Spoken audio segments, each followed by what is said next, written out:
created their whole evil empire. It'll continue, I'm sure, for a little while. But very proud of the people, the parents. The parents were so proud of their boy, as they call him, my boy. In one case, the young lady. The parents are so proud. Many of them are military parents, as you know. So but it's always a very sad thing. The war itself is going unbelievably. It's as good as it can be. We have Pete here, and you have Steve Witkoff here. We have some additional questions. You're 1 week in now, sir. You're 1 week in at this point. How long, as of now, do you expect? Well, I think we've accomplished more in 1 week than anyone thought possible. We've wiped out their Navy, 44 ships. We've wiped out their Air Force, every plane. We've wiped out most of their missiles. You see, the missiles aren't coming much anymore. We've also hit their manufacturing areas where they make the missiles very hard. Their drone capacity is way down. And we've hurt them where it hurts. Including about every form of leadership you can have, we've wiped out. You still expect up to 6 weeks total? I don't know. I don't know. I never reject that, whatever it takes. But the military is almost non-existent. You know, we could hit the military itself very hard, but maybe we will, maybe we won't. We haven't made that determination. How do you think about gas prices? Gas prices right now? Are you worried about gas prices right now? No, I'm not. This is a short excursion into something that should have been done for 47 years. 47 years it's taken to do this, and no president had the guts to do it. Are you worried you're going to end up coming back to Dover for more of these such dignified transfers? I'm sure I hate to do it, but it's a part of war, isn't it? Who are you with? The Washington Post. When you say it's a part of war? Deaths are part of war, Yeah, it's part of war. It's a sad part of war. It's the bad part of war. Mr. President, did the United States bomb a girls' elementary school in southern Iran on the first day of the war and kill 170 No, and based on what I've seen, that was done by Iran. Is that true, Mr. Nixon? It was Iran who did that? We're certainly investigating. Still investigating. But the only side that targets civilians is Iran. We think it was done by Iran. Can you give us an Because they're very inaccurate, as you know, with their munitions. They have no accuracy whatsoever. It was done by Iran. Can you give us an idea of what unconditional surrender looks like to you? I mean, what do you want from Iran? I said unconditional, not conditional. I said unconditional. It's where they cry uncle, or when they can't fight any longer, there's nobody around to cry uncle. That too, because, you know, we've wiped out their leadership numerous times already. So it's if they surrender, or if there is nobody around to surrender, but they're rendered useless in terms of military. Mr. President, can I ask you, I asked you a question yesterday. You said it wasn't the right time and not a bad, but he is supporting Iran somehow in this. No, I haven't had that. I haven't had no indication of that whatsoever. If they are, they're not doing a very good job, because Iran is not doing too well. What about the Strait of Hormuz? There's no traffic really going through it right now. It's, you know, the ship's choices, but we haven't cleaned out. We've wiped out their Navy. Their Navy is now at the bottom of the sea. So that's the choice. This is an excursion. We figured oil prices would go up, which they will. They'll also come down. They'll come down very fast, and we will have gotten rid of a major cancer on the face of the earth. We will have taken out a cancer. Don't forget October 7th. Don't forget all of the things that have happened over the years, all caused by these people. So what we're doing is a great thing, not only for our country and not only for Israel, not only for the Middle East, but for the world. Secretary Bessent announced some moves to temporarily allow certain Russian oil sales to India. Are you considering any other moves, including the SPR? Well, if there were some, I would do it just to take a little of the pressure off. But I think that the oil pressure, but there's a lot of oil. We've got a lot of oil. Our country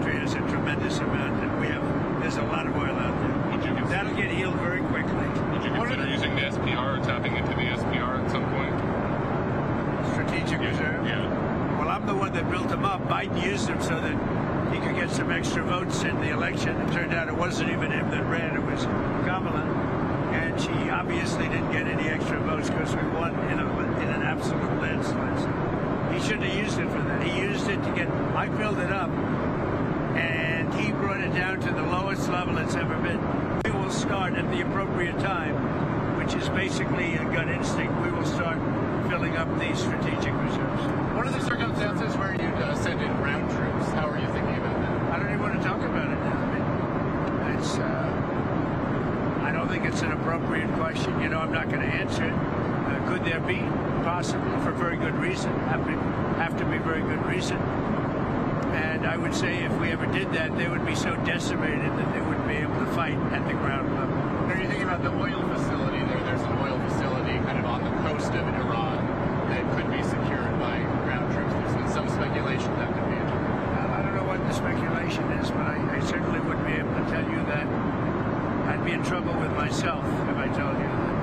What does the president do? You need ground troops to secure the enriched uranium at the nuclear sites? To find out about that, we haven't talked about it, but it was a total obliteration. They haven't been able to get to it, and at some point maybe we will. You know, that'd be a great thing, but right now we're just decimating them. But we haven't gone after it. But something we could do later on. We wouldn't do it now. Maybe we'd do it later. Said you want to be involved in the selection of the next leader of Iran. Can you talk to me? Well, because I don't want to just come back every 10 years, and mostly you'll have presidents, that won't do that because they don't get it. But we don't want to come back every 5 years or every 10 years and do this. So we want to pick a president that's not going to be leading their country into a war. Do you have any questions for Pete or Steve? What up? Mr. Whitlock?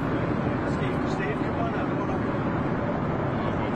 Is there still space to do a deal with whatever is left of the Iranian government?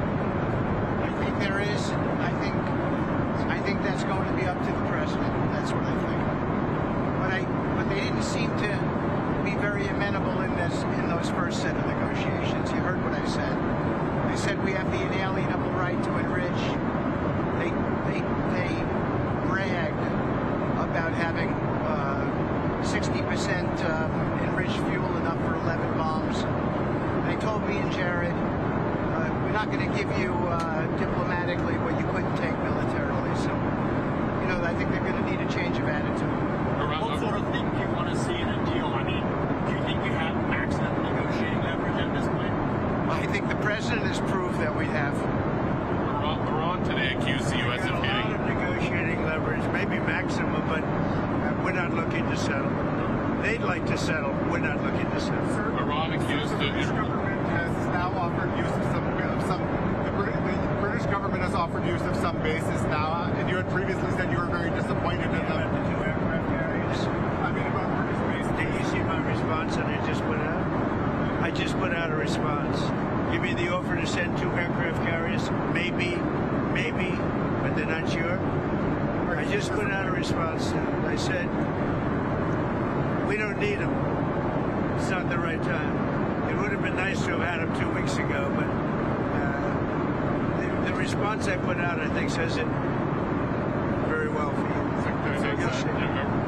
Iran today accused the U.S. of hitting a desalination plant in Iran, and they said that might open the door to other strikes on infrastructure, non-military infrastructure. Also open the door to other strikes against them. Will you respond to that allegation? Let me tell you about Iran. They are among the most evil people ever on earth. They cut babies' heads off. They chop women in half. What they did, take a look at October 7th. Take a look at what they've done over the last 47 years.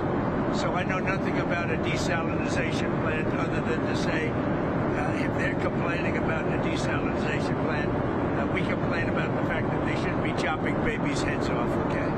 Mr. Wikoff, have you communicated to the Russians not to send targeting information and other assistance to the Iranians? Strongly said that. And do you believe that they are?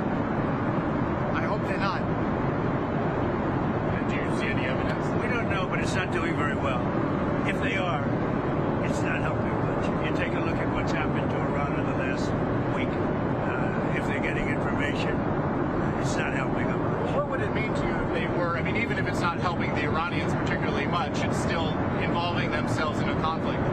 they'd say we do it against them, wouldn't they?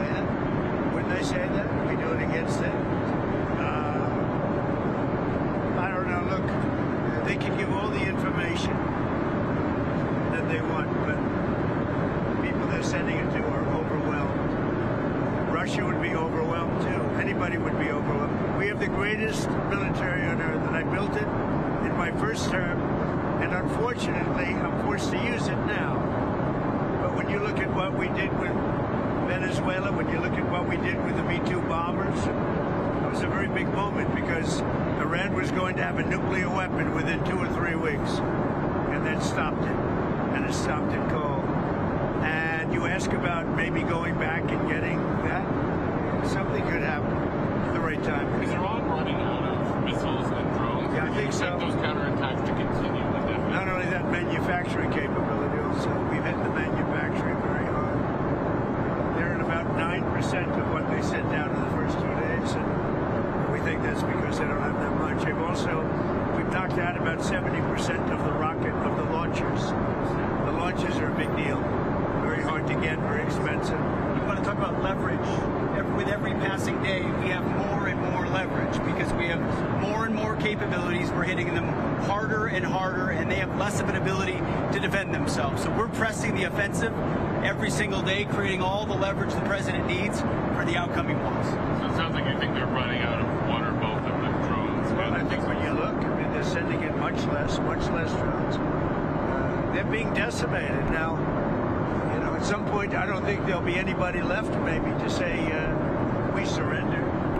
They're being decimated, and when you look, also, all of a sudden they apologized to the Middle Eastern states that they shot at them. I was very surprised to see they did that, but you mark that down as a victory for us and for the Middle Eastern states, who are really friends of ours. But I guess they're not going to be shooting at them anymore. They apologized, and we'll see what happens. But that's a big loss. That's a surrender right there. I called it a surrender today.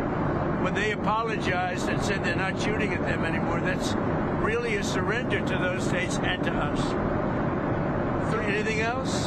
Some Iranians are concerned that the Kurds will carve out kind of an autonomous region as they did in Syria and Iraq. We're not looking to the Kurds going in.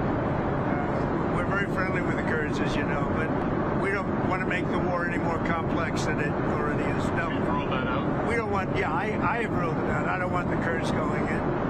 I don't want to see the Kurds get hurt, get killed. We've had a good relation. They're willing to go in, but I've told them I don't want them to go in. And do you think the map of Iran will... I just think the war is complicated enough without getting the Kurds involved. And do you think the map of Iran looks the same after this is all done? That I can't tell you. Probably not. Do you know if any shipping companies have taken the U.S. up on its offer of insurance to go through the Strait of Hormuz? No, we have it set up. We have a great insurance and reinsurance system, but I don't. Sorry, when you talk about... When this ends, we're going to have a much safer world, you know that. So, this is a minor excursion, but when this ends, we're going to have a much safer world, and we will have gotten rid of a lot of sick and demented people, the leadership. So we got rid of the one leadership, then we got rid of the second level of leadership. Now they're on their third or fourth level of leadership. And they have leaders right now that nobody even knows who they are. Thank you very much, everybody. Thank you.